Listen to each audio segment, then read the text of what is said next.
C'est parti pour la Ligue 2. On va regarder un petit peu, on va vous donner déjà tous les résultats de cette Ligue 2. On va suivre un petit peu ce qui s'est passé ce week-end pour cette 17e journée. Nous, on était du côté du stade de Bonal et on a vécu un bon match. Un bon match des Sochaliens, mais on en reparlera juste après. On va vous donner les résultats de cette 17e journée. Cette journée qui avait lieu ce vendredi, c'était un peu, on revient un peu au vendredi soir, vous vous rappelez, il y a quelques temps c'était le vendredi soir, on est passé au samedi, là on revient un peu au vendredi soir à 21h, avec tout d'abord Guingamp qui s'impose 3-2 alors que Dijon menait 2-0, et les Guingampais ont retourné cette rencontre. Le Paris FC a battu Bastia 1-0, Bastia, Monsieur Fitch, vous suivez l'actualité socialienne ou pas du tout?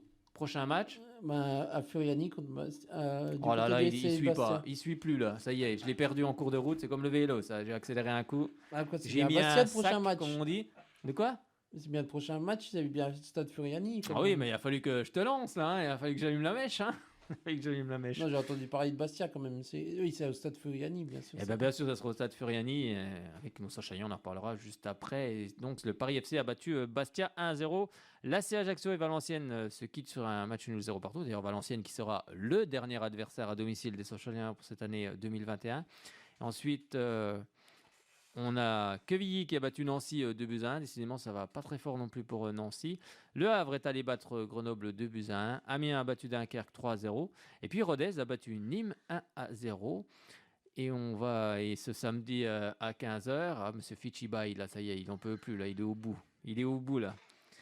Et à 15h ce samedi, Auxerre et Caen se quittent sur un match nul 2 partout avec un beau but de Saki qui est passé par Sochaux et il a frappé, ça a touché les montants, ça a rebondi sur le dos de Ryu et ça a fait but. Bon, pas de bol pour le gardien de cette équipe de Caen, mais on en restera là, 2 buts partout. Et il y a une dernière journée une dernière rencontre dans cette 17e journée qui aura lieu ce soir, ce lundi à 20h45. Niort recevra le leader Toulouse. Alors vous allez me dire, mais on ne parle pas de Sochaux, mais bien sûr qu'on parle de Sochaux et j'espère que vous allez venir avec nous en parler au 03 81 50 67 51. Faites chauffer le combiné, là ça sonne pas, là on comprend pas, qu'est-ce qui se passe là? Dites, Sochaux a gagné là, ce week-end. J'ai pas rêvé. Oui, Sochaux a bien gagné. Ils ont bien gagné et c'était contre Pau, une belle équipe de Pau d'ailleurs, il faut quand même le souligner. Moi, elle m'a vraiment surprise cette équipe de Pau. Elle joue très bien. Elle joue bien au ballon, même si Sochaux a mérité sa victoire. Une victoire qui est arrivée à la 93e minute de jeu.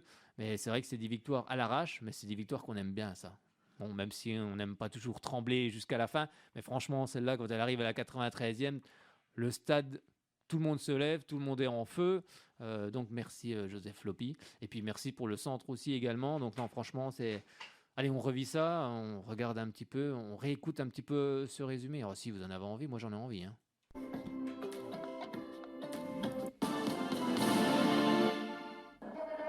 Belle affiche à Bonal entre Sochaux 4e et Pau 7e, 4 points derrière. Son succès depuis 4 matchs et défait lors des 2 dernières rencontres. Les Sochaliens doivent réagir sous peine de quitter les places pour les playoffs. Les Palois vont chercher à s'en rapprocher, mais pour ce faire, il leur faudra stopper cette spirale de 3 revers consécutifs en déplacement. Sur les 6 derniers matchs, c'est une alternance de victoires à domicile et d'échecs à l'extérieur pour la formation de Didier Tolo, qui est bousculé en début de rencontre par des lionceaux entreprenants. Le danger devant les buts d'Alexandre Oliero qui doit très vite s'illustrer. Les hommes de Mardaf ne vont pas être en réussite quelques instants plus tard avec cette tête sur le poteau. On passe par les côtés, il y a du monde dans la surface de réparation d'Oliero. Tout est intéressant pour l'instant pour les Sochaliens, sauf qu'il n'y a pas la réussite escomptée. Alexandre Oliero se montre vigilant sur chacune des tentatives d'Ouliste. 0-0, c'est le score à la pause. Malgré une nette domination, les hommes d'Omar Daf n'arrivent pas à s'échapper. Lors des 2 derniers matchs, les Sochaliens se sont inclinés 1-0 à domicile face à Nîmes, puis 4-1 face à Toulouse. Ils ne semblent pas déstabilisés par ces dernières contre-performances. Ils vont toujours de l'avant en cette deuxième période et vont être enfin récompensés grâce à la Rassoul Ndiaye. Le jeune joueur de 19 ans marque son 2e but de la saison, bien servi par Tony Mauricio. D'entrée de deuxième période, Sochaux vire en tête.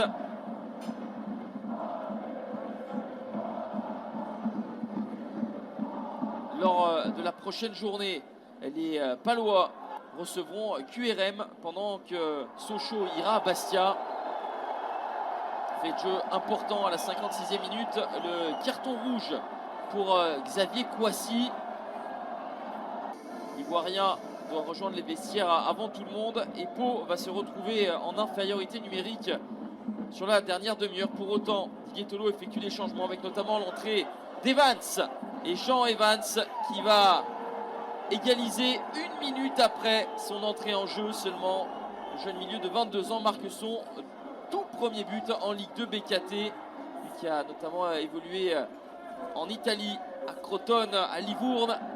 C'est avec Pau et qu'il brille ce soir avec cette égalisation, un but plein de sang-froid au cœur de la surface de réparation d'Oubiste. Maxence Prévost, qui n'avait pas eu énormément de travail jusqu'alors, est battu. Pas de réussite non plus, puisque cette frappe de Jean Evans est contrée. Tout est à refaire pour Sochaux, qui avait été dominateur, qui avait enfin été récompensé. Il va falloir repartir de l'avant et au bout des arrêts de jeu, c'est Joseph Lopi qui inscrit probablement le but de la victoire, le but du 2-1. Première réalisation de la saison pour Joseph Lopi, le Sénégalais qui place ses têtes hors de portée d'Alexandre Oliero.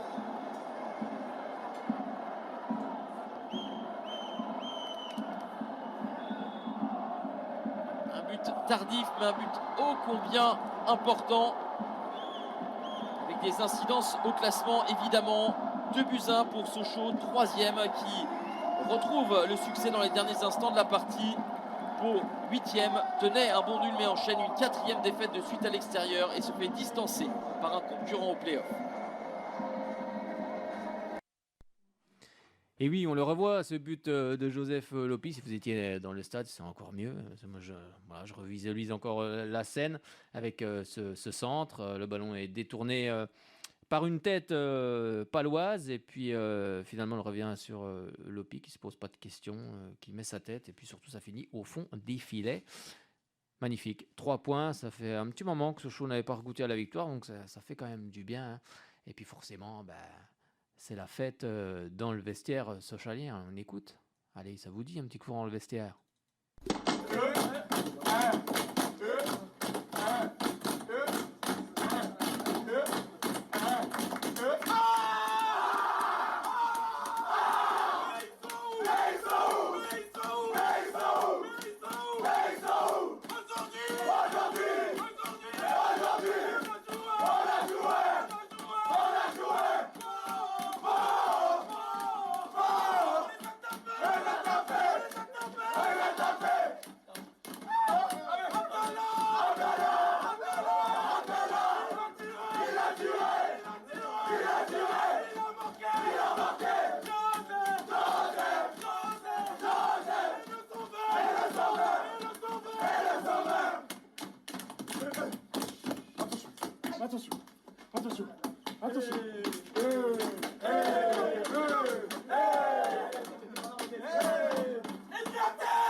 Mais ils sont où les 3 points ? Ils sont dans l'escarcelle du FC Sochaux-Montbéliard, les 3 points, bien évidemment.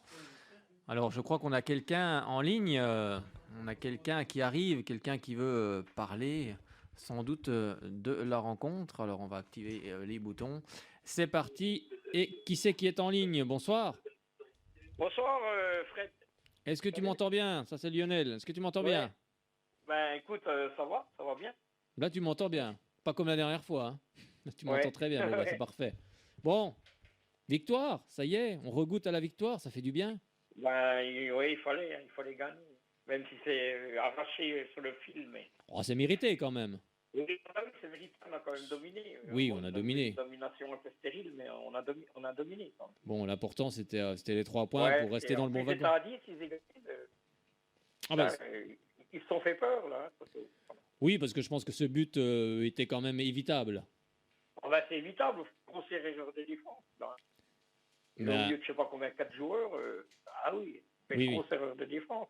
c'est ça, ça arrive, c'est vrai que ça arrive. Si on veut rester dans le haut du tableau, faut pas renouveler ces erreurs là, parce que Bah, faut rester à concentré. force, ça sera fatal. Hein. Ouais. Faut rester concentré voilà, tout le long. Des fois, c'est C'est pas assez concentré, hein, il y a des matchs. Ah, oui. ça arrive des fois dans une rencontre de perdre un peu de concentration quand on est. Mais bon, il y a eu le facteur chance, il en faut. Il en Voilà. faut. On a provoqué, voilà, c'est bien. Oui, On a joué exactement. jusqu'au bout. Et il faut quand même reconnaître aussi que l'adversaire était une très bonne équipe. Ah oui, mais ils ont très bien joué. Franchement, c'est dans le jeu et tout. Moi, oui, je trouve que pour moi, c'est une des plus belles équipes que j'ai vues. Voilà, jusqu'à maintenant. Parce que c'est Après, une petite équipe, mais ils sont accrocheurs. oui, puis il y a du ils ont jeu. joué comme il fallait. Puis Quoi. il y a quand même un peu de jeu. Donc, franchement, Oui. une équipe qui m'a surpris. Très belle Ils sont surprise d'ailleurs. classés au-dessus du milieu de tableau. Ils sont pas mal. Hein. Bah oui, ils sont quand même 8e. Hein. Bah, huitième. ils sont pas mal. Hein. Donc en cas de victoire, ils auraient été. C'est très difficile, des équipes comme ça. C'est des matchs qu'il faut gagner, mais bon, ça a été difficile. Mais le principal, c'est les 3 points. Oui, parce que les 3 points. la Ligue 2, elle est compliquée quand même. Hein. On s'aperçoit que tout le monde. À la victoire, c'est bien. La Ligue 2 est quand même compliquée. On s'aperçoit quand même que tout le monde peut battre tout le monde. Hein. Ouais. Mis à part. On est bien classé. Il faudrait que Toulouse perde ce soir. Oui, après, ça c'est possible. Le principal, il faut s'occuper déjà de soi-même, de Sochaux, Ouais, gagner des matchs, gagner des matchs, en espérant que si Sochaux est 3e à la trêve, que les dirigeants mettent peut-être la main un petit peu au portefeuille pour encore. Il faut mettre la main là. Hein. Si tu es 3e à la trêve, tu as des chances de finir dans les bons wagons. Il faut mettre la main. De toute façon, il faut absolument quelqu'un devant, un buteur. Hein, parce que on est en mal depuis des saisons. Hein. Il faut quelqu'un devant. On ne peut pas continuer comme ça. Hein. Oui, de toute façon, il faut renforcer l'équipe. C'est vrai que si on est dans les premières positions. Moi, je dis, si on veut espérer quelque chose, monter, il faut un joueur par ligne. Oui, Pour moi, il faut un joueur par ligne. Sans doute, je suis d'accord. Oui. Je suis aussi d'accord. Je pense que... Et là, moi, je pense qu'on peut espérer monter. Oui, il faut encore mettre de la qualité dans ce groupe qui en a déjà. Ah oui, mais il faut encore un peu de qualité. Il faut la renforcer, exactement. On ne va pas dire qu'il y a énormément de bancs. Bon, il y a des bons jeunes derrière, mais c'est trop tendre encore. Bah après, c'est trop tendre encore. Même un Virginius, c'est tendre encore. Faut surtout un Virginius, c'est encore un peu tendre. Après, il faut surtout quand on fait appel à eux qu'ils répondent présents, c'est ça l'important. Faut qu'ils et apparemment pour l'instant ils répondent pas tout le temps présents. Voilà. Bah, ils ont des performances un peu irrégulières. Oui. Quand on est un jeune joueur, c'est un peu ce qui arrive, mais après il faut trouver de la régularité, c'est ça le plus difficile. C'est ça le plus difficile. Et après il faut relancer Nian, après on sait pas. Ah, j'ai bien aimé moi sa rentrée. Je sais pas ce que tu en as pensé, mais j'ai bien aimé sa rentrée. Je l'ai trouvé. On n'a pas vu grand-chose. On n'a pas vu grand-chose, mais après il manque quand même. Après, il y a le jeu. Il y a le jeu avec ballon, mais il y a le jeu aussi sans ballon. Moi, j'ai bien aimé ses courses, j'ai bien aimé son pressing. Ah oui, il a des bonnes courses. Après, moi. Peut-être que ça sera un plus après la trêve. Hein. Bah après, il a quand même été meilleur buteur en 2016, hein, donc ses qualités, il les a toujours. Ouais, après, il faut. Après, il n'a pas eu la confiance du coach dès le départ. Il est arrivé, voilà, il y a eu beaucoup de choses qui sont enchaînées. Ah bah de toute façon, on sait que la confiance pour un attaquant, c'est primordial. Hein. Bah, c'est primordial. Et puis après, il faut. Mais moi, je pense quand même qu'il faut aller chercher réellement un buteur, un gars qui les mette au fond. C'est pas qu'il nous manque devant. Hein. Oui, c'est ça. C'est pour ça, le jour où on aura celui qui les mettra au fond, et là, ça changera la donne. Oui, parce que les occasions, on les a, hein, même sur cette rencontre. Ah, oui, ça changera la donne. Hein. On a les passeurs, on a tout ce qu'il faut. Oui, mais ça changera la donne le jour qu'on a un buteur devant. Et ben, en tout cas, c'est sûr qu'on sera beaucoup mieux dans le jeu. Un appel. Il y a des matchs qu'on pourra gagner plus facilement. Oui, c'est sûr, c'est sûr. C'est ce qui nous manque. toute façon, c'est ce qui nous manque depuis des saisons. Hein. C'est pas de maintenant. Hein. Non, c'est pas d'aujourd'hui. C'est depuis quelques saisons. Hein. Ça dure. Hein. Bon, bah écoute, on espère que les dirigeants sochaliens. C'est sûr, depuis qu'on est descendu en Ligue 2. Voilà. Hein. Que les dirigeants. On espère que les dirigeants sochaliens vont mettre ce buteur sous le sapin. pour Noël, ce serait sympa. Pour moi, Kalulu, c'est pas un avant-centre, hein, c'est plus un joueur de couloir. C'est plus un passeur, Kalulu. Hein. Bah après, ils le mettent avant-centre, ils le mettent en pointe, là, parce que vraiment, après, ça reste un joueur de couloir. C'est un passeur. Hein. Après, c'est un ailier. Hein. Ça reste un attaquant, mais pas forcément un buteur. Il apportera plus en tant que passeur. Même lui, il a déjà indiqué qu'il n'était pas forcément un grand buteur, mais par contre, voilà, c'est un bon attaquant. On a le buteur qu'il faut, le bon avant-centre. Là, ça peut faire mal avec lui. Eh ben, on verra en tous les cas si on verra si les dirigeants, feront l'effort. Bon, on gagne à Bastia. Qu'est-ce qu'on fait à Bastia? Il faut essayer de gagner à Bastia. Ah oui, il faut gagner à Bastia, puis après Valenciennes. Il faut rester sur une note positive et parce qu'ils viennent 6 points. 6 points. On va rester dans la course. Hein. On enchaîne là, le triptyque. On gagne les 3 derniers là. Oui. Plus minimum, si on ne gagne pas, il faut au moins 4 points. Et puis la cerise sur le gâteau, c'est le match contre Nantes. On passe en 16e de finale. Allez, moi, c'est déjà tout acté. Ça, c'est si on perd, mais si on gagne, ouais. Oh oui, mais c'est toujours bien d'éliminer une Ligue 1. Ah ben, ça serait bien. Pour la confiance. Pour la confiance, pour garder justement la confiance, c'est toujours intéressant. Et moi, s'il faut choisir, je préfère avoir les 6 points là et puis se faire battre contre Nantes. Ah bah moi je veux tout moi. Moi je veux les 3 matchs de championnat, le match de coupe. Oui, ben match de coupe ça se joue. Ouais, exactement. Et puis Sochaux, c'est un nom. Sochaux va jouer la coupe de France parce qu'il faut la jouer. Et on espère. C'est à domicile, voilà. Il faut essayer de jouer puis de gagner. Exactement. Il faut espérer. Pour la confiance, pour la suite. Tout à fait. Puis il y a de l'argent qui rentre dans les caisses. Hein. Oui, puis faire jouer aussi ceux qui ont moins de temps de jeu, c'est important. Ben voilà, c'est ça. C'est important la coupe pour ça. Puis on y verra plus clair. Voilà. Puis on n'a pas de pression. Match de coupe. Tu joues sans pression. Il n'y a pas de pression. Donc c'est là que Sochaux souvent réalise des excellents matchs. Oui, parce que quand tu joues sans pression. Ah oui, c'est les meilleurs matchs. Hein. Bon, ben merci beaucoup Lionel d'avoir appelé ce soir. Toi aussi Fred, il y a toute ton équipe. Hein. Eh ben merci, voilà. Tout le monde te salue, tout le monde te souhaite. Eh ben écoute, bonne soirée et puis bonne soirée. Au prochain match. Et puis à bientôt. Hein, à bientôt. Contre Valenciennes, contre Nantes, contre Nantes avant. Avant Valenciennes, il y a Nantes. Il y a Nantes le 18 et Valenciennes le 21. Voilà, dans l'ordre. Ouais. Et puis en espérant qu'on gagne à Bastia samedi. Voilà. Bah oui, bien sûr, j'espère qu'on va gagner à Bastia. Au moins ramener quelque chose, au moins un point. Si on ne peut pas gagner, au moins le nul. Faut pas perdre. Bah, c'est toujours ce qu'on dit en football. Quand on ne peut pas prendre les 3 points, il faut au moins savoir prendre un point. Il faut pas perdre et puis gagner à la maison. Exactement, exactement. Merci beaucoup Lionel. Moi, je serais content déjà 4 points sur les 2 prochains matchs. Ah, moi je suis 4 points, je serais déjà satisfait. Oh, voilà. Bah, si on peut tout prendre, moi je prends tout. Hein. Si on peut tout prendre, on prend tout. Moi je prends tout. Voilà. Bon, bah, merci beaucoup Lionel. À bientôt. Merci à toi. Hein. Allez, à bientôt. Merci. Bientôt. C'était Lionel, fidèle supporter des jaunes et bleus. Oui, moi je suis comme ça. Moi je prends tout. Les 3 victoires en championnat. La cerise sur le gâteau, le match de Coupe de France dans un stade Bonal qui va être plein.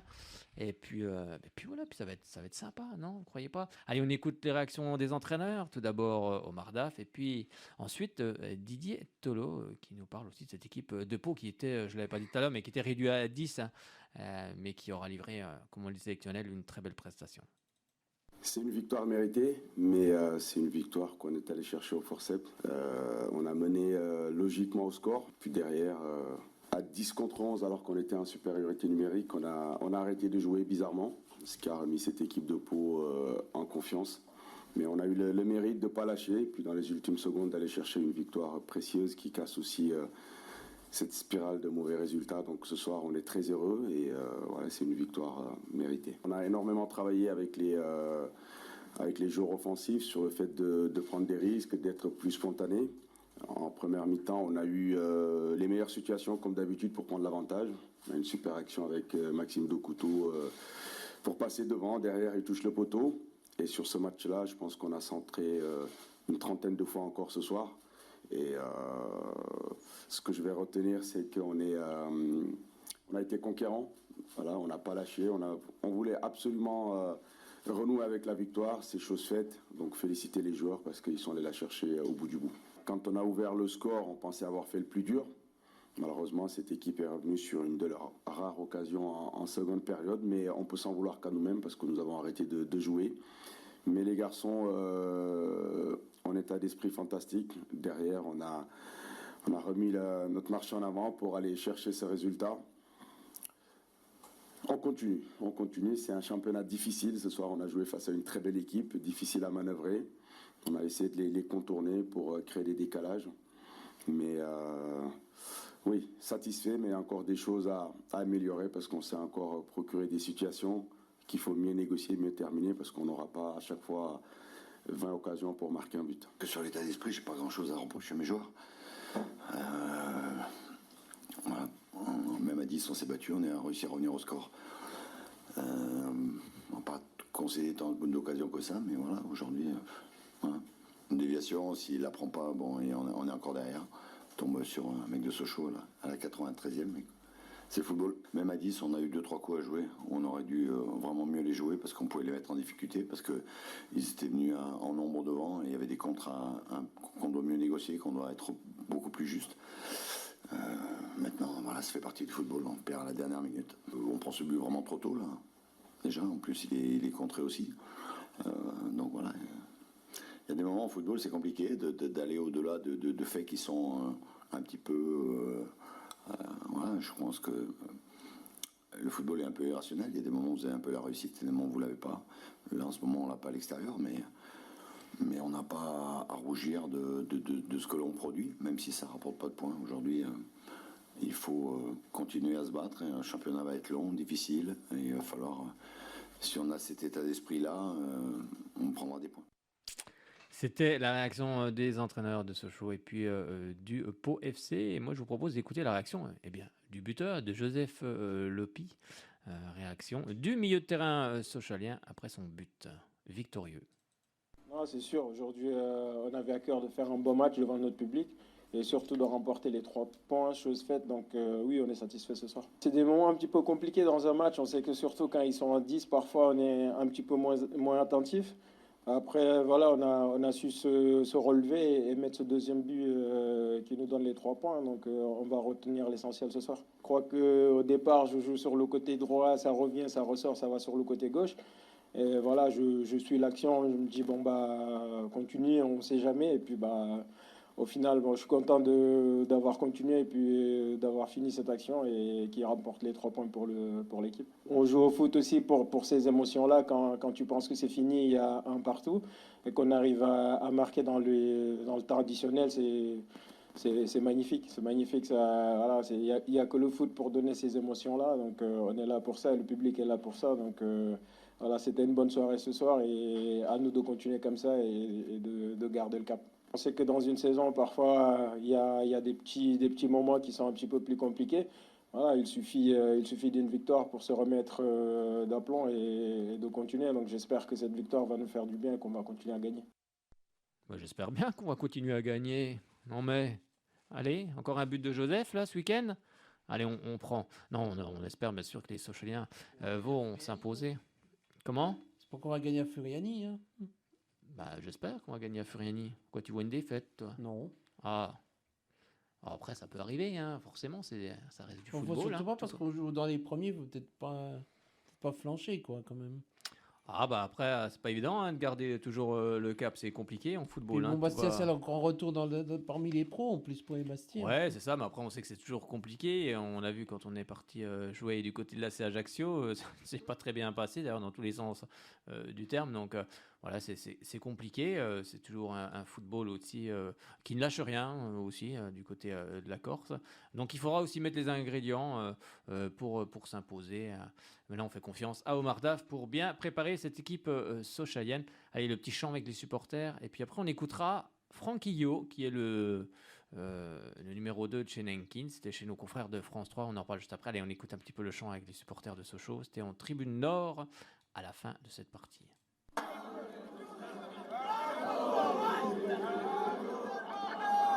Qu'est-ce qui s'est passé ?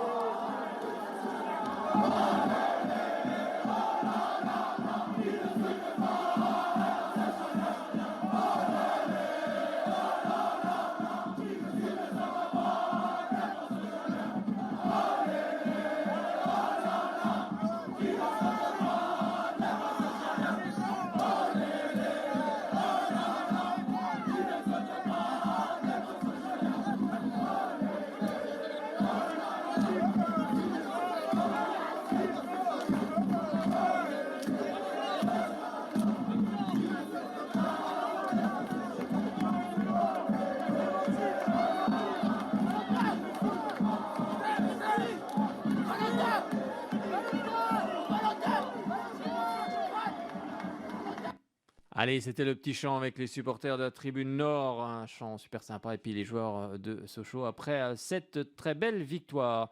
On écoute, comme je vous le disais, le numéro 2 du groupe Nanking qui a repris donc le FC Sochaux Montbéliard après l'affaire Ledus. Franck Quillot, on va l'écouter, il était chez nos confrères de France 3. Et puis, on va écouter un petit peu ce qu'il a à dire aux supporters de Sochaux. Et alors, est-ce qu'on va avoir des joueurs au mercato? Est-ce qu'on peut mettre un petit peu plus d'argent? On l'écoute tout de suite. Je pense que le club a énormément changé sous notre direction. Je pense qu'il est devenu meilleur. Dans la gestion, nous sommes plus efficaces, même s'il y a encore des choses à améliorer. Mais nous devons tous aller dans la même direction, avoir les mêmes objectifs, mais avec nos ressources. Bien sûr, on peut toujours réclamer plus d'argent à dépenser. Certes, l'argent est important dans le football. Mais pour moi, ce n'est pas une garantie pour réussir.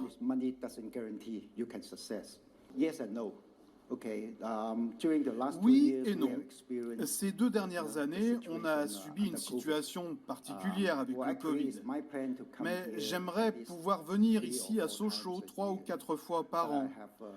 Nous travaillons en étroite collaboration avec Samuel Laurent par visio ou par message.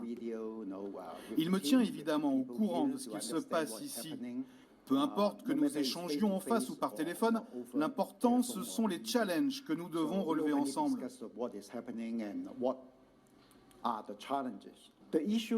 C'est une vraie question, mais aujourd'hui, on ne se demande pas comment revenir en Ligue 1, car c'est de toute façon notre ambition dans les prochaines années.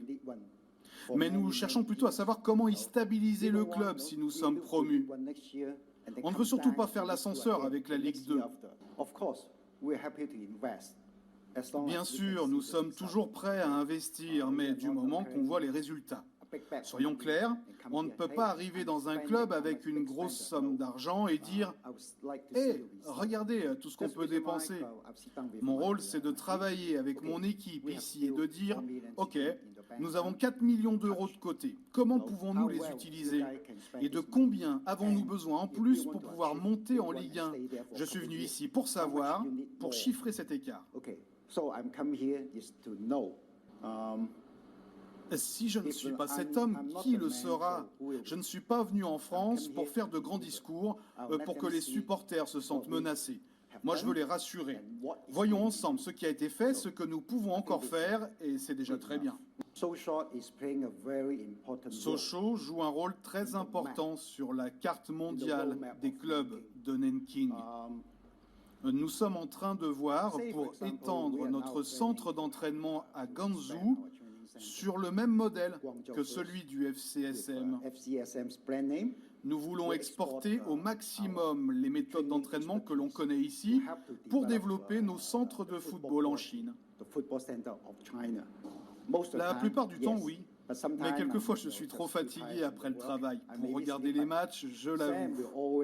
Mais Samuel m'envoie toujours des SMS pour me tenir au courant du score au milieu de la nuit, donc oui. Je veux surtout les remercier de soutenir le club. Je pense que sans supporters, il n'y a pas d'équipe. C'est ce que j'ai toujours pensé. Oui, nous devons les écouter. Sans eux, le FCSM n'existerait pas et disparaîtrait même sans doute. Alors, à vous tous, merci beaucoup. Merci. C'était le numéro 2 du groupe Nanking, Franck Quillot, qui se livrait chez nos confrères de France 3. Alors, est-ce que vous avez aimé ce qu'a dit justement le Franck Quillot? Vous pouvez toujours nous appeler 03 81 50 67 51, mais dépêchez-vous, prenez vite votre combiné, car on va bientôt aussi refermer cette page pour passer à d'autres actualités, notamment National 2, National 3. Allez, des résultats chez les jeunes du FCSM avec tout d'abord un match remis, mais on en parlera avec Mr. Fitch juste après. FCSM Monceau qui a été remis suite au terrain impraticable. En U19, le FCSM et le CA Pontarlier se quittent sur un match nul, un but partout, un but de David Mokwa. Et puis du côté des U17, le FCSM est allé s'imposer largement du côté du SAS Épinal 6-0. Un triplé pour Selim Pélissard et des buts signés Noah Koto Jason Bemba et puis Eli Kayembe pour l'équipe de Sochaux, avec la réaction de Pierre-Alain Fro pour les U19 nationaux. Match difficile contre un bloc adverse très bas qui nous a laissé peu d'espace. Nous marquons en première mi-temps, mais sans réussir le break malgré plusieurs opportunités. Nous sommes punis sur corner à la 88e sur le seul tir adverse du match et nous touchons le poteau dans les arrêts de jeu sur notre dernière occasion. Le résultat est très décevant. Et du côté du U17 nationaux, la réaction de Marc Chaise, nous menions 4-0 à la mi-temps. La seconde période a été moins intense avec 2 buts quand même. La trêve va être la bienvenue pour l'ensemble des joueurs qui qui sont fatigués. Oui, forcément, ça commence à tirer sur les organismes et de partout. Allez, des petites stats sur le match Sochaux-Pau avec, on va dire, une possession sochalienne nettement supérieure à celle de Pau, 66% pour 33%. Les duels gagnés, 52% pour Sochaux, 47% pour cette équipe de Pau.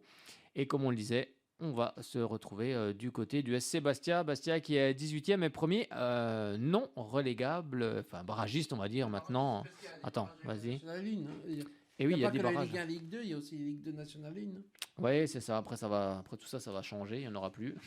À partir de terminé. la saison d'après, pas la saison prochaine. La saison prochaine, il y a 4 descentes en Ligue 1. Et c'est en 2023 qui passe à 18 clubs la Ligue 1. C'est ça, je sais pas pourquoi d'ailleurs. Ça a longtemps été à 18 clubs dans le passé déjà. Oui, c'est mais pas bon, nouveau ça. Après, après on peut comprendre que certains clubs, si on passe à 18, auront plus de droits TV. Voilà, c'est ça aussi. Ça se fera en 2 demi-saisons, on va dire, la saison prochaine, avec la Coupe du Monde au milieu, quoi. Oui, c'est ça. Ça va être un petit peu il y aura compliqué. Une coupure d'1 mois de championnat, peut-être 2 mois, si ça se trouve. Ouais, c'est ça. Donc, on verra en tous les cas ce qui va se passer. De toute façon. Exactement. Allez, je vous donne le programme de la 18e journée, ce samedi 11 décembre, avec à 15h Le Havre, AC Ajaccio. Les autres rencontres auront lieu à 19h. On retrouvera Nîmes-Nancy, Bastia-Sochaux, on en a parlé, Valenciennes-Paris FC, Caen-Guingamp, Amiens-Grenoble, Dunkerque-Auxerre, Dijon-Niort, Pau FC Quevilly. Et puis ce lundi 13 décembre, on terminera cette 18e journée avec Toulouse qui sera opposé à Rodez à 20h45. Au classement, Toulouse en tête avec 33 points. En cas de victoire ce soir, pourrait avoir 36 points. L'AC Ajaccio 2e, 32 points. Sochaux 3e, 31 points. 4e Auxerre, 30 points. 5e le Paris FC, 30 points. Et puis en bas de classement, on retrouve Bastia, Dunkerque et Nancy aux 3 dernières places avec 18, 16 et 12 points. Au classement des buteurs, c'est toujours l'anglais Eley, Rhys Eley qui en est à 12 buts, suivi de Gaëtan Charbonnier-Auxerre, 9 buts. Et puis Mendy qui a marqué ce week-end avec Caen. Ça fait longtemps qu'il n'avait pas marqué, depuis le 12 octobre si je ne me trompe pas, avec 8 buts. National, juste pour vous dire qui est en National tête. 1, National 1, oui, tout à fait. Oui, après on dit National, oui, c'est vrai, National 1. Maintenant, il faut... C'est National 1. National 1, c'est ça. Merci, Monsieur Fitch. Sauf que là, soit sur la feuille, ils mettent encore France National. Oui, mais... c'est vrai. Mais c'est vrai que c'est National 1. Oui. Exactement. Alors, le FC Villefranche est en tête avec 32 points, suivi de Bourg-en-Bresse-Péronas, 31 points. 3e, Concarneau, 31 points. Puis en tout dernier, c'est 18e, Bastia-Borgo, mais qui commence à recoller aux équipes en bas de classement avec 8 points. Et les autres ont 10, 11 et 14 points. C'est très Ronalpin comme classement entre les Caladois et puis les Burgiens. Donc les Caladois de Villefranche. Attention là. Et les Burgiens de Bourg quand même. Exactement. Je connais quand même les noms des habitants de chaque. Je n'allais pas dire le contraire. Alors, juste pour vous dire que le match Sochaux-Nantes, allez, les places là, vous pouvez venir, les places. Alors, tarif abonné, donc ça sera à 5 €. Et tarif normal 12 €, tarif réduit 7 €. Comment ? T'as pas mentionné le match. Si, Sochaux-Nantes. Donc, on n'écoute pas, Monsieur Fitch. Ce sera donc le samedi 18 à 16h, donc si je ne me trompe pas. C'est ça, le samedi 18 à 16h, c'est ça, ouverture des portes dès 14h30. Vous pouvez déjà prendre vos billets sur le site de Sochaux. Je pense que c'est on ira saluer Antoine Comboiré. Écoute, tu iras le saluer. Moi, déjà, est-ce que tu as la carte de presse ? Non. Bon, non, alors tu pourras pas le saluer. Voilà, tout simplement. Tu ne pourras pas le saluer. Sauf si tu attends à la fin du match et encore, tu ne pourras pas le saluer parce qu'il ne pourra pas rentrer. Et tu es formé à Nantes en plus. C'est un vrai Nantais de formation. Oui, qui est passé par le PSG aussi, on s'en rappelle. Ouais, en plus, on se rappelle de son but contre le Real de Madrid. Il y a quelques années. Il y a quelques années déjà. 92 ou 93, un truc comme ça. C'est ça, mais on était déjà devant nos écrans de télévision. C'était sur Canal+. Il y avait déjà Canal+, à cette époque-là. Oui, il y avait déjà Canal+. Bon, on va refermer cette page. Cette page Sochaux. On va rester dans le côté socialien, mais dans les plus Et oui, on va te donner la parole. Allez, parle-nous un peu National 2, National 3. National 2, c'était la 13e journée où dans le groupe B, les Belfortins se sont imposés du côté du SAS Épinal qu'on parlait tout à l'heure, 2-1. Au classement, les Belfortins sont 12e avec 14 points. Et les Belfortins se déplaceront ce week-end, ce samedi, pour la dernière journée de l'année d'ailleurs, en plus, du côté de Beauvais. Dans le groupe C, Jura Sud s'était déplacé du côté de la réserve de AS Monaco. Ils n'ont fait que match nul, un but partout. Au classement, le Jura Sud est 13e avec 14 points. Et ce samedi, ils affronteront le FC Martigues, avant d'affronter Saint-Denis de la Réunion en Coupe de France le samedi suivant d'ailleurs. Si je ne me trompe pas. C'est Alors, ça. En National 3, c'était la 9e journée. Alors avant de parler bien sûr des clubs byzantins, il y a 2 matchs qui ont été reportés puisque la réserve de Sochalienne qui devait affronter Monceau n'a pas eu lieu à cause de la pluie qui est beaucoup plu ce samedi. Et tout comme Morteau-Mollebon contre Valda-Anversel qui était reporté, mais ça c'était à cause de la neige qui est tombée sur le Haut-Doubs. Sinon le CA Pontarlier Jura de l'Or fait match nul 0-0. Et Dijon a battu Guignon 1-0. Le match s'est déroulé hier. Le Besançon Foot a affronté Grand-Villard. Et ce sont les on va en parler juste visiteurs après. qui se sont imposés 2-1. Alors que Grand-Villard a ouvert le score en premier avant l'égalisation du Besançon Foot. C'est ça. Sinon, le Racing Besançon continue son bonhomme de chemin en s'imposant du côté de Saint-Apollinaire 2-0. Ah, il est heureux, regarde-le, il a le sourire là. Il est tout heureux là.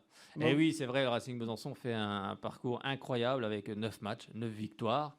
Bon, peut-être la 10e ce week-end contre Morteau. Contre Morteau. D'ailleurs, ce sera le retour aussi de Raphaël Dias qui aura purgé ces 4 matchs de suspension. Ces 4 matchs de suspension et qui il fera était au son match retour. hier. Il était venu ici avant, oui, à forcément. Hier, les joueurs qui ne sont pas alignés viennent quand même voir les matchs. C'est tout un groupe qui gagne. C'est un collectif, comme on le dit souvent. Mais c'est vrai que pour le moment, c'est un parcours incroyable.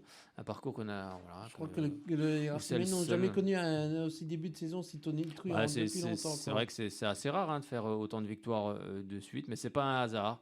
C'est qu'aussi, il y a du travail derrière. Il y a un staff, il y a des joueurs. Il faut tout un groupe. C'est que tout le monde va dans le même sens. Et on verra. En tout cas, on sera là contre Morteau. Et puis là, il y a aussi Besançon Football, voilà, comme tu disais, face à Grand-Villard. Défaite 2-1. Les joueurs de Benoît Pensier ont eu de nombreuses occasions dans cette partie, mais l'efficacité n'était pas là. Je donne le classement avant de donner les réactions. Oui, vas-y. Bon, je ne reviens pas sur Racing Besançon. Premier 27 points, donc 9 sur 9. Ça, c'est... Deuxième, le FC Guignon avec 17 points. Troisième, Jura de l'Oie avec 16 points.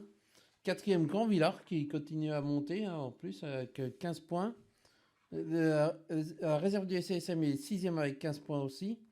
Le Besançon Foot est 8e avec 13 points. Le CA Pontarlier est 10e avec 9 points. Morteau-Bon-le-Bon est 13e et avant-dernier avec 7 points et un match en moins. Et Valda-Anversel ferme la marche avec 1 point et un match en retard aussi. En parlant de Valda-Anversel, ils recevront le CA Pontarlier ce samedi d'ailleurs, dans le derby du Haut-Doubs. Ensuite, je ne reviens pas sur Racing Besançon, comme on vient de le dire, qui recevra Morteau-Bon-le-Bon. Le Besançon Foot se déplacera quant à lui du côté de Jura de l'Oie et le derby de l'aire urbaine entre Grand-Villard et la réserve du FC Sochaux-Montbéliard. Eh bien, c'est bien, tout est complet, on sait tout. Mais maintenant, on va écouter les réactions de Benoît Pensier, d'Hervé Genet et de Grégy Adams Innocent, qui est arrivé il y a peu du côté de Besançon Football et qui a été buteur ce samedi.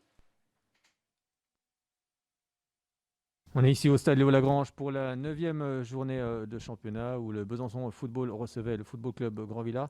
Défaite ce soir du BF. Bonsoir coach. On a vu une rencontre animée, notamment en première période. Il y a eu beaucoup d'occasions des deux côtés. Vous êtes mené au score dès la 15e minute de jeu. Vous arrivez à revenir juste avant la fin de cette première période, à la 45e. Un but partout. Ensuite, en deuxième, franchement, le BF et Grand-Villard auraient pu mener dans cette partie en seconde période. Finalement, c'est Grand-Villard qui va s'imposer. Les deux équipes ont eu beaucoup d'occasions dans cette partie. Et vous aussi également. C'est ce manque d'efficacité qu'il faut regretter ce soir. Efficacité dans les deux surfaces. Non, j'ai pas l'impression que Grand-Villard a eu beaucoup d'occasions. Mais le peu qu'ils ont eu, les ont concrétisés. ce qu'on n'a pas su faire. On a des occasions en première mi-temps qu'on ne met pas, et en deuxième mi-temps, on a moins d'occasions. Je pense qu'on fait une moins bonne deuxième mi-temps. Beaucoup plus de mal à trouver la profondeur. Et puis derrière, on fait un cadeau qui nous pénalise. Et à ce niveau-là, on peut pas se permettre de faire une erreur comme ça. C'est pas possible. Et c'est préjudiciable, tout simplement. C'est vrai que c'est toujours ce qu'on recherche dans le football, l'efficacité, car ce soir, c'est vrai que vous avez quand même bon nombre d'occasions. Ou en deuxième période, vous pouvez aussi mener 2-1. On avait trouvé une bonne efficacité sur les dernières prestations, notamment contre Sochaux, à Monceau. On est retombé dans le travers aujourd'hui. Voilà, on a manqué d'efficacité parce qu'on a vraiment 2 belles occasions en première mi-temps, de 1 contre 1 que le gardien sort. Voilà, après, sur cette première mi-temps, il n'y a pas grand-chose à redire aux joueurs. En deuxième mi-temps, comme je vous disais, je trouve qu'on a été moins bon. On a tardé à trouver la profondeur. Des courses pas forcément toujours cohérentes. Mais je pense que si on avait pu maintenir le niveau de la première mi-temps, on aurait pu inverser la tendance. Alors c'est vrai que dans cette première période, on a souvent senti que l'équipe allait dans l'axe. Il fallait peut-être écarter un petit peu plus, non ? C'est ce que vous avez demandé. J'ai entendu à un moment donné que vous parliez de largeur. Oui, non, c'est vrai qu'on a un jeu qui est assez performant lorsqu'on arrive à trouver l'axe, mais des fois on en abuse. Et c'est ce que je demandais en première mi-temps, c'est de varier un petit peu notre animation, pas toujours dans l'axe, et de mettre de temps en temps de la largeur. Mais bon, je veux dire, dans l'ensemble, c'est pas ça qui a fait qu'on a perdu aujourd'hui. Si on met ces 2 premières occasions, il n'y a plus de match, c'est fini. Ou si on ne fait pas cette erreur en deuxième mi-temps, il n'y a plus de match non plus. Voilà. Donc, je pense qu'on a fait ce qu'il fallait au niveau offensif en première mi-temps, mais on n'a pas su concrétiser. Alors, il restera une rencontre pour terminer cette année. Quel bilan vous faites jusqu'à maintenant de votre équipe de ce début de saison ? Un bilan mitigé, forcément. On doit être milieu de tableau. On va avoir autant de victoires que de défaites. Donc, c'est très mitigé, mais ça illustre parfaitement mon équipe à l'heure actuelle. On est beaucoup trop inconstant, capable de faire des matchs comme on a fait à Monceau, et puis 15 jours après, on perd à domicile contre Grandvillars. Voilà, c'est la difficulté qui, à mon avis, va être la nôtre toute la saison. C'est faire face à ces inconstances, ou tout simplement peut-être ce championnat qui veut ça aussi. Les équipes, tout le monde peut battre tout le monde finalement, hormis peut-être le Racing qui me semble être quand même largement au-dessus. Après tout le reste quand même relativement serré entre le deuxième et le dernier. Enfin à l'avant-dernier, parce que bon, je pense que Val d'Aron aussi ils sont en difficulté, mais on va dire qu'entre le deuxième et le 13e c'est très serré, ça se tient un peu de choses. Donc c'est peut-être aussi ce championnat qui veut que d'une semaine sur l'autre, on peut se faire battre par n'importe qui et gagner contre n'importe qui. Oui, c'est vrai que vous n'avez pas pu souvent aussi aligner toujours la même équipe. La faute aussi à ces cartons rouges du début de saison, ces cartons jaunes aussi également qui viennent, et puis sans doute les blessures. Ouais, mais bon, je pense que ça c'est le lot de toute équipe. C'est les aléas d'une saison. On sait qu'il y a des suspendus, des blessés. Donc je pense que ça, c'est pour tout coach, pour tout entraîneur, doit faire face à cette problématique. Merci beaucoup, coach. On vous souhaite de joyeuses fêtes de fin d'année, car on ne se reverra pas. Il reste un match quand même, encore. Oui, mais pas ici, pas au stade Léo. Ouais. Non, pas ici. On va aller à Jura-de-Loie avec justement l'envie de partir faire les fêtes sur une bonne note. Merci beaucoup, coach. À bientôt. Merci, au revoir. On est avec Hervé Genet. Bonsoir, coach, ici au stade de Lagrange, un stade que vous connaissez bien. Bon, ça nous fait vraiment plaisir de vous revoir ce soir. Oui, moi aussi. En plus, il y a la victoire au bout, donc je suis assez content d'être là. Oui. Alors c'est vrai que vous êtes le nouveau coach du football club Grand Villard. Comment se sont passés les contacts pour que vous arriviez dans ce club? Tout simplement, l'ancien entraîneur étant parti, j'étais un entraîneur qui n'avait pas de club, donc ils m'ont appelé, ça s'est fait rapidement. Alors c'est vrai que ce soir, vous étiez opposé au Besançon Football que vous connaissez parfaitement bien. Et victoire 2-1, vous marquez dans le premier quart d'heure, le BF égalise juste avant la fin de cette première période. Et puis en seconde période, vous avez mis ce but. On va dire ce match aurait pu se terminer aussi également sur un score de parité. Mais ce soir, c'est 3 points. Quelle est votre analyse de cette partie ? Je pense qu'on a bien entamé le match. On a eu quelques opportunités pour faire un score un peu plus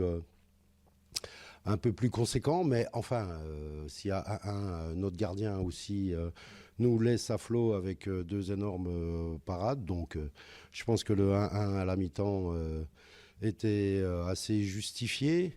Dans cette première mi-temps, je pense que c'était une première mi-temps assez alerte, où ça allait d'un but à l'autre, il y avait des occasions pas mal.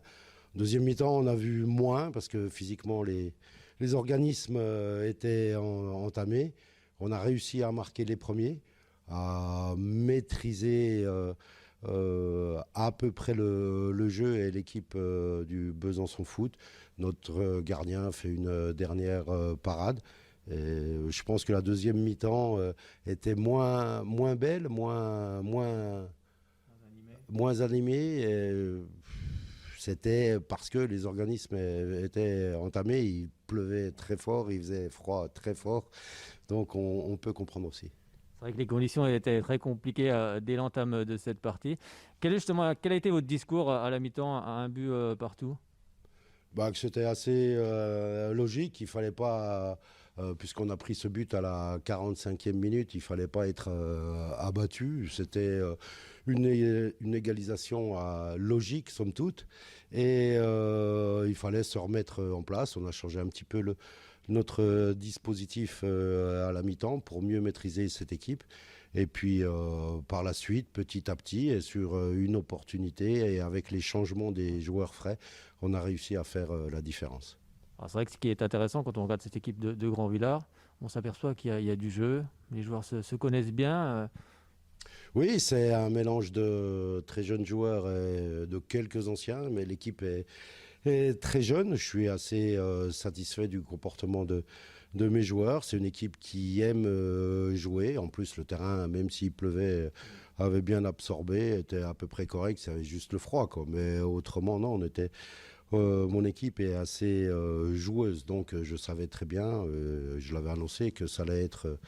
ça a été que sur une mi-temps où c'était un match assez animé. Mais bon, il faut comprendre aussi les circonstances et le niveau dans lequel on joue. Oui, puis ça fait pas très longtemps que vous êtes à la tête de cette équipe. Vous avez joué 2 matchs, notamment avec la victoire contre le CA Pontarlier. Oui, donc je suis content. Ça fait 2 matchs que je fais officiellement au club. Mais ce qui avait été fait avant avait été très bien fait. Donc on est dans la continuité. Dernier match pour cette année 2021. Vous allez recevoir la réserve du FC Sochaux Montbéliard. Ça va être aussi une belle affiche. C'est un derby à Grand Villard. Donc oui, ça va être une belle affiche. Un match difficile parce que d'après les renseignements que j'ai eus, c'est une très belle équipe. Donc on va déjà savourer notre victoire ce soir. Et puis dès lundi, on se mettra en route pour préparer Sochaux. Mais là aussi, ce sera un match qui sera assez alerte comme cette première mi-temps aujourd'hui. Merci coach. On vous souhaite tout d'abord de bonnes fêtes de fin d'année. Et puis on se retrouvera sans doute ici au Stade Léo-Lagrange en 2022. Oui, on se retrouvera puisqu'on doit venir ici pour jouer contre le Racing Besançon. Merci beaucoup. C'est moi qui te remercie. Merci. On est avec Grégy Adams. Bonsoir Grégy. Bon, ce soir, c'était la 9e journée de championnat. Vous étiez opposé, le Besançon Football était opposé au Football Club Grand Villard. C'est la défaite ce soir 2-1, mais vous avez été mené dans cette partie dès le premier quart d'heure de jeu. Mais vous avez la balle juste avant pour ouvrir le score. Bon, je suppose que ça aussi c'est cruel dès le départ. Ouais, c'est cruel, c'est le football. On rentre dans le match, je pense qu'on était plutôt bien dans le début de cette première mi-temps. Mais malheureusement, on ne concrétise pas les occasions qu'on a. Donc voilà, c'est un peu compliqué après de prendre un but directement.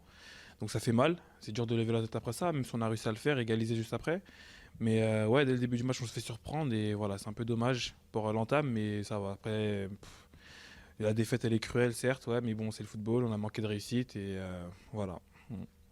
Alors c'est vrai qu'en plus c'est toi qui marques ce but juste avant la fin de cette première période, vous revenez à un but partout. Quel a été le discours du coach justement à la pause? Bah, à la pause, il nous a plus encouragé, il nous a donné de la force, entre guillemets. Il nous a dit il faut y aller, il y a de la place, il y a de l'espace. On savait aussi que nous, il y avait un coup à faire aussi, vu les occasions, le nombre d'occasions qu'on avait eues en première. Donc c'était vraiment un coup de boost, nous dire qu'il fallait y aller, qu'il fallait profiter des espaces, essayer de jouer vers l'avant. Malheureusement, on n'a pas réussi à vraiment concrétiser nos occasions. On était un peu plus, entre guillemets, en dilettante en deuxième mi-temps. Mais ouais, le discours du coach a été vraiment de nous encourager, de nous donner de la force.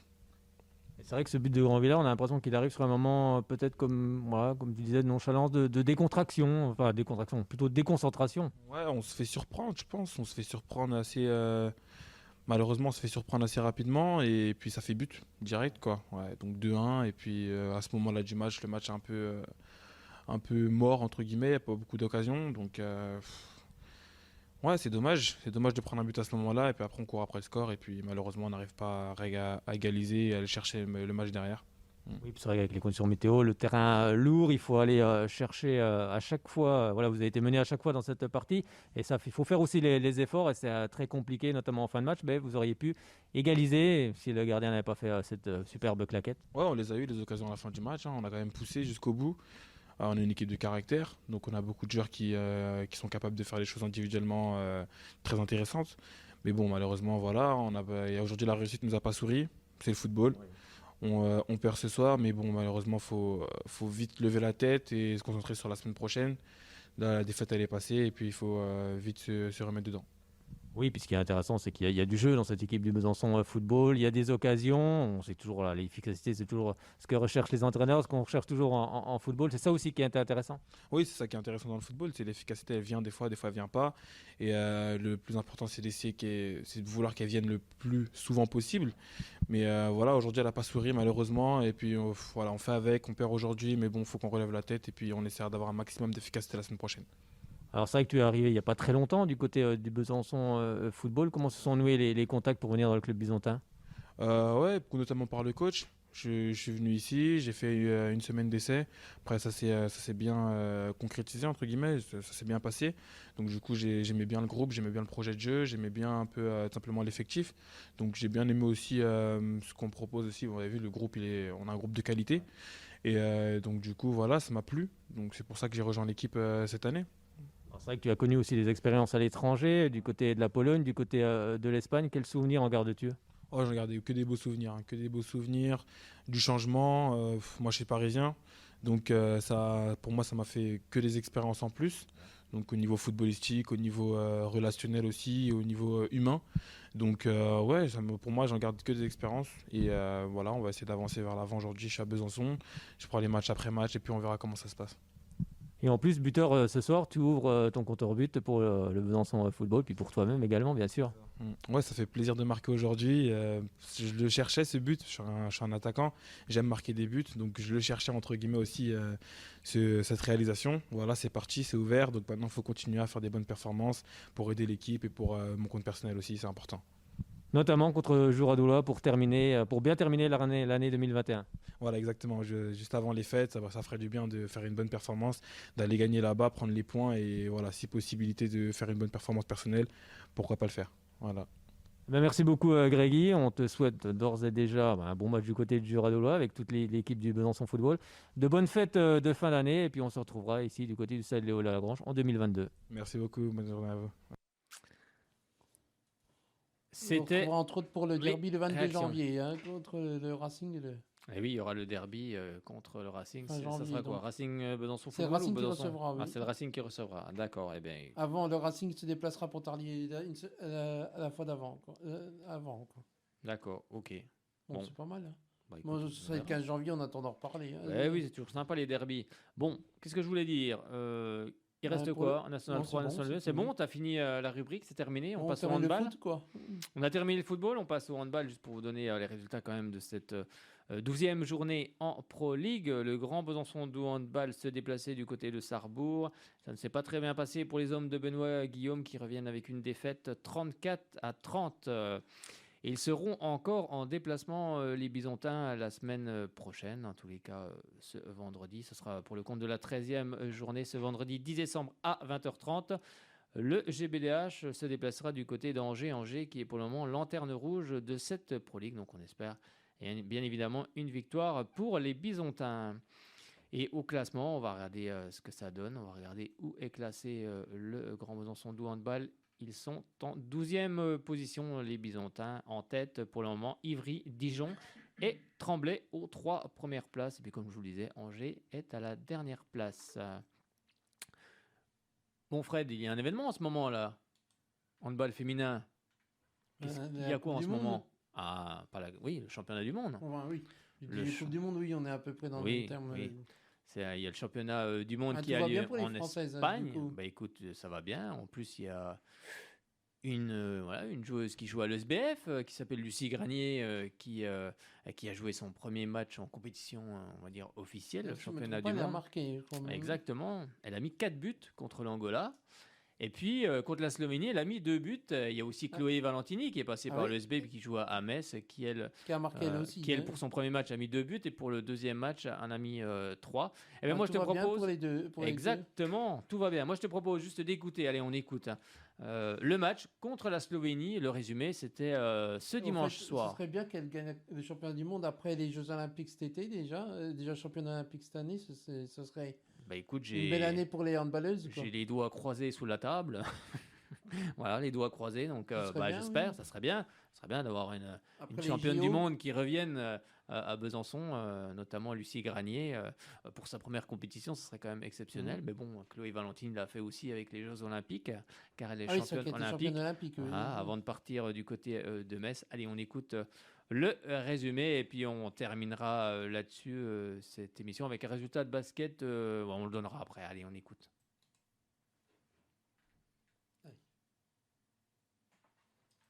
Si la machine veut bien partir. Je reviens.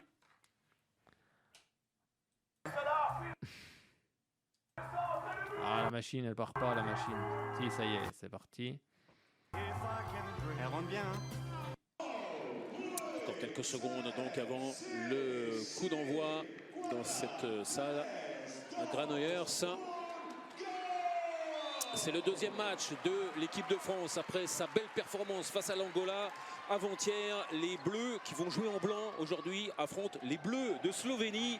Ce sont deux équipes qui se connaissent très bien. Les Françaises réussissent plutôt bien face aux Slovènes. Mais attention, les partenaires d'Anagros ont fait un festival avant-hier face aux Monténégrines. Méfiance, méfiance donc. Et puis attention, elles ne sont pas trop dans leur match pour l'instant. Les partenaires d'Anagros, la passe d'Estelle Nzeminko qui a sorti les appuis. Sautillant et qui va mettre le ballon premier poteau. Eh bien, on commence fort avec notamment cette deuxième montée de balle. On profite des pertes de balles et puis derrière elles sont sanctionnées directement. Alors voilà, Nina Zulic, le croisé, mais elle avait tout compris. Grâce Zahadi qui va aller vers le but, le face-à-face et le petit ballon en lucarne. 6-0, c'est pas du tennis, mais c'est parfait vraiment ce que propose l'équipe de France dans ses premières minutes. Ah oui, là on peut difficilement trouver un défaut. 6-0, 12 minutes de jeu, voilà. En défense, qu'elle n'arrive pas à voir le jeu. Encore merci une fois, pour Béatrice Edwige avec Alison Pinault, pour Chloé Valentini qui va aller fêter son entrée sur le terrain avec une prise de balle et la gourmandise derrière pour venir croquer le terrain. Tout ça est parfait. Elles sont presque à chaque fois surprises par la densité défensive. Elles estiment qu'elle a utilisé ses coudes pour protéger son espace. Vous l'avez jamais fait, vous, ça. Au-dessus de Laura Glauser, elles reviennent dans le combat. Les Slovènes dans cette fin de première période. Un petit peu moins de discipline dans le repli défensif. Elles se sont appuyées vraiment sur quelques situations où elles auraient pu récupérer les balles. Et puis derrière... Elles jouent en Hongrie, elles jouent à Dunaj Varos. C'était trop haut cette fois-ci pour Beganovic. Et Grazadi qui remonte la balle, la longue passe vers Chloé Valentini qui poursuit son match parfait au tir. Voilà le 3e but de la Messine. On adore hein, la vitesse pour Grazadi pour identifier la solution hein, sur la montée de balle en un coup d'œil, une fraction de seconde. Elle sait qu'il faut mettre cette balle sur sa partenaire côté aile gauche. Pauletta Fopa avec Grazadi qui a retrouvé Miko. Ah, c'est magnifique. Le jeu du chat et de la souris. Et le chat est passé à éliminer complètement son adversaire direct avant de mettre un petit lob. Elle est dans une forme juste énorme, hein, Estelle Nzenminko. Si à chaque attaque les Françaises marquent, il n'y a pas vraie raison de stresser. Stanko, et on est reparti toujours hein, avec cet intervalle externe de ce côté-là. Ça passe encore pour Varagic. Et temps mort posé par Olivier Krumbolz. Oui, il faut réparer cette petite fuite en défense. Il attend. Généralement, quand il est avec les mains sur les hanches, c'est pas forcément une question de satisfaction. 21-14 pour les Bleus après quasiment 13 minutes en seconde période. Allez, Cléo face à Lia Varagic. Parfaite dans son match aujourd'hui. Et voilà l'échec pour la gauchère slovène. Ouais, c'est vrai que là, on peut parfois être un peu surpris.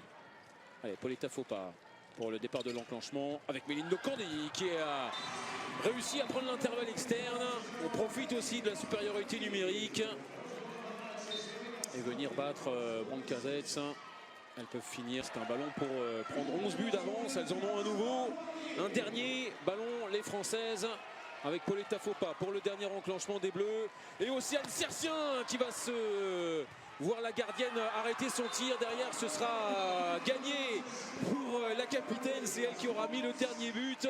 Le but du plus 11 pour les Françaises. Coralie Lassource qui aura eu le mérite de capter ce ballon, de le mettre dans le but. C'était tout sauf évident. Bravo encore une fois à l'équipe de France qui s'impose 29-18 face à la Slovénie. 18 buts inscrits. La défense vraiment a fait des différences.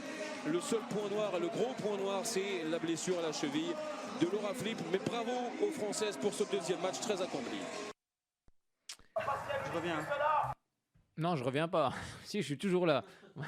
Donc, oui, c'était le match de la France face à la Slovénie. Donc, les Françaises qui sont déjà assurées de disputer le tour principal et qui seront opposées pour leur dernier match à l'équipe du Monténégro. Pour le moment, la France a 4 points, la Slovénie 2 et puis l'Angola 0 et le Monténégro 0. Donc, c'est encore en tout cas un championnat du monde qui commence très bien pour cette équipe de France et pour le sélectionneur Olivier Krumbolz.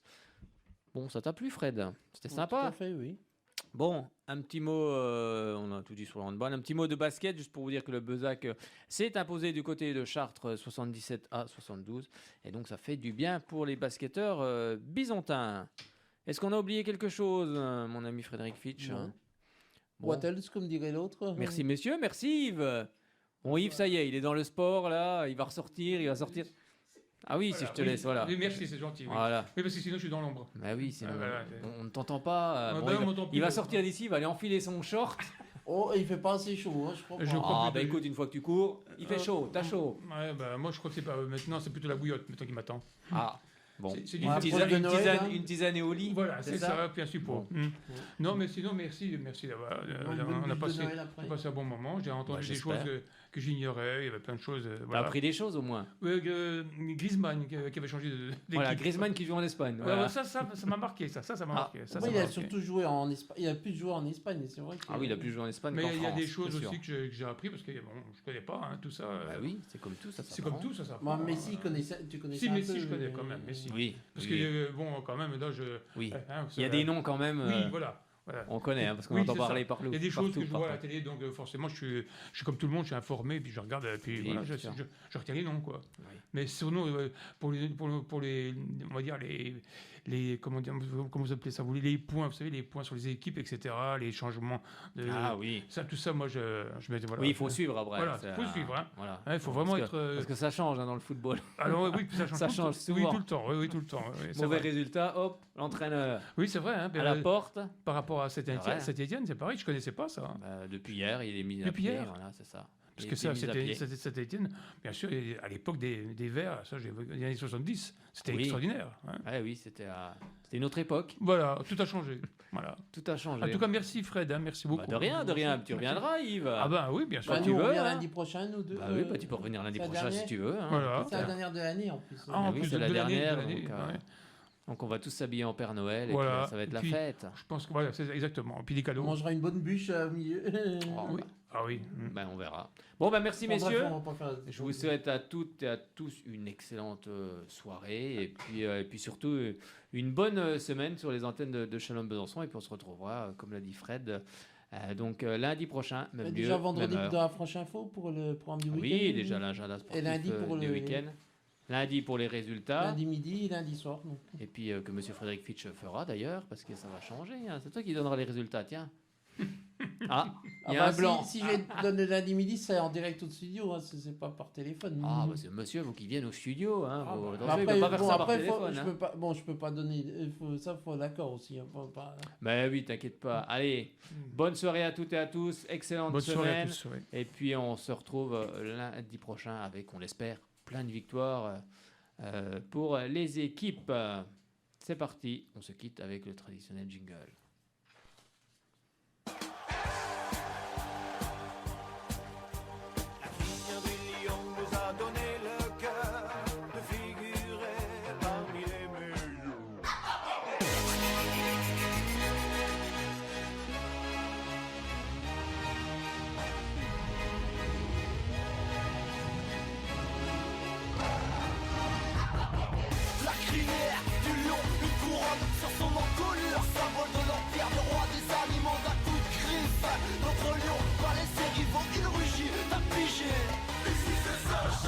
C'est la crière du lion qui nous caractérise et son rugissement, celui qui terrorise. Dans la savane de la première division, on règne sans conteste avec le plus grand nombre de saisons.